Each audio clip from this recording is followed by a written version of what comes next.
பாரதி ராஜா அவர்கள் இறந்து போனதுக்கு பிறகு, அவர் பயன்படுத்தின பொருட்கள என்ன செய்யலாம் அப்படிங்கிற முடிவுக்கு, இப்ப குடும்பத்தார் வந்திருக்காங்க.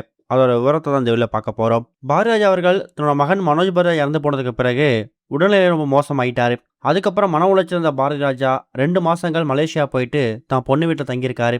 போகும்போதே அவர் உடல்நிலை எக்கச்சக்கமான பிரச்சனை ஏற்பட்டிருக்கு. அங்க போய் சிகிச்சை எடுத்துக்கிட்டும், அதுக்கான பலன் கிடைக்காம தான் இந்தியா வந்தாரு. இந்தியா வந்திருக்கக்கூடிய பாரதி ராஜா சென்னையில பல வருஷம் நீலாங்கரை வீட்ல தனியா தான் இருந்திருக்காரு. பாரதி ராஜாவோட மனைவி தேனி வீட்டுக்கும், பாரதி ராஜாவோட மருமகள் நந்தனா சென்னையில இன்னொரு வீட்லயும், பாரதி ராஜாவோட மகள் ஜனனி மலேசியால அவங்க ஹஸ்பண்ட் கூட இருந்திருக்காங்க. ஸ்பெஷலா ஒரு நர்ஸை அப்பாயிண்ட் பண்ணி தான் பாரதி ராஜாவோட மகள் ஜனனி தான் அப்பாவை பார்த்துக்கிறதுக்கான எல்லா ஏற்பாடுகளையும் செலவுகளையும் பார்த்திருக்காங்க. ஒரு கட்டத்துல ஜூன் 10ஆம் தேதி பாரதி ராஜாவோட உடல்நிலை அசௌகரியம் ஏற்பட்டு அவர் இறந்து போயிருக்காரு. அவர் ஆசைப்பட்ட மாதிரியே அவருடைய உடலை அவருடைய சொந்த வீட்டுல சொந்த மண்ணுல பண்ணை வீட்டில் அடக்கம் பண்ணியிருக்காங்க.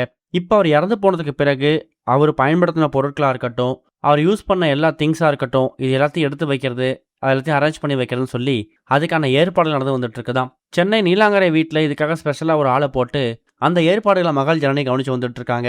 இன்னொரு பக்கம் தேனி வீட்டில் பாரதி ராஜாவோட அந்த 16வது நாள் காரியம் முடிகிற வரைக்கும் அவங்க அங்கே தான் இருக்க போகிறாங்க அப்படிங்கிற முடிவுக்கு வந்திருக்காங்க. இதுக்கிடையில் சென்னை வீட்டுக்கு போயிருக்கக்கூடிய பாரதியோட ஃபேமிலி அங்கே அவர் பயன்படுத்தின பொருட்கள் எல்லாத்தையும் என்ன செய்யலாம் முடிவுக்கு வந்திருக்காங்களாம். அதாவது பாரதி ராஜா உயிரோடு இருக்கும்போதே எக்கச்சக்கமானவங்களுக்கு நிறைய உதவி பண்ணியிருக்காரு. அவர் வீட்டுக்கு வந்து அவர்கிட்ட யாராவது கஷ்டம் நின்னாங்கன்னா அவங்க வெறுங்கையோட போனதா பழக்கமே இல்லையா. அப்படிப்பட்ட பழக்கம் இருக்கக்கூடிய பாரதி ராஜா தன்னோட உயிர் போகிற சுச்சுவேஷனில் கூட எக்கச்சக்கமானவங்களுக்கு நிறைய உதவி செய்யணும் அப்படிங்கிற சொல்லிட்டு தான் போயிருக்காராம். இப்போ அவர் இறந்து போனதுக்கு பிறகும் அவரோட அந்த உதவியை வந்து ஃபாலோ பண்ணும் அப்படிங்கிறதுக்காக பாரதி ராஜா பயன்படுத்தின பொருட்களை சும்மா தூக்கி வீசாம அது அடுத்தவங்களுக்கு பயன்படுத்தும் அப்படிங்கிற நோக்கத்தோட அவங்க மனைவியும் மகளும் ஒரு முடிவு எடுத்திருக்காங்க. அது என்ன முடிவுனா, பாரதி ராஜா எப்பவுமே அதிகமாக வேஷ்டி சட்டையை போடுவார். பேண்ட் ஷர்ட் போடுறது அப்படிங்கிறது ரொம்ப ரேர் தான். அவர் வீட்டில் பயன்படுத்தின அந்த உடைகள், வேஷ்டி சட்டை, பேண்ட், டிஷர்ட் இது எல்லாத்தையுமே ஏதாவது ஆதரவற்ற இல்லங்களுக்கு, முதியோர் இல்லங்களுக்கு கொடுத்துடலாம். அங்கே இருக்கக்கூடிய முதியவர்கள், குறிப்பாக பாரதி ராஜா வயசில் இருக்கக்கூடிய முதியவர்கள் அதை பயன்படுத்திக்கிட்டா அவங்களுக்கு ஒரு உதவியாக இருக்கும். சும்மா நெருப்பில் தூக்கி போட்டு எரிக்கிறதாலேயோ மண்ணில் போட்டு புதைக்கிறதாலேயோ அந்த உடைகள் வேஸ்ட்டாக தான் போகும். அதுவே அந்த உடைகளை கஷ்டப்படக்கூடிய முதியோர்களுக்கு நம்ம கொடுக்கும்போது அப்பாவோட பெயரை சொல்லி அவங்க போட்டுப்பாங்க.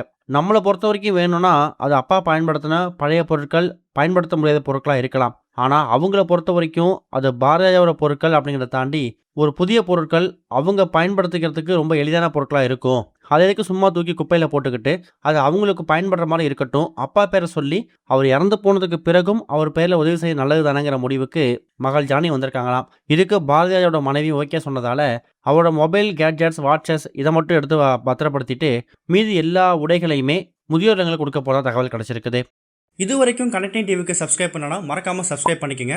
உடனடி அப்டேட்ஸ் பெறுவதற்கு நோட்டிஃபிகேஷன் பெல்லையும் கிளிக் பண்ணிக்கங்க.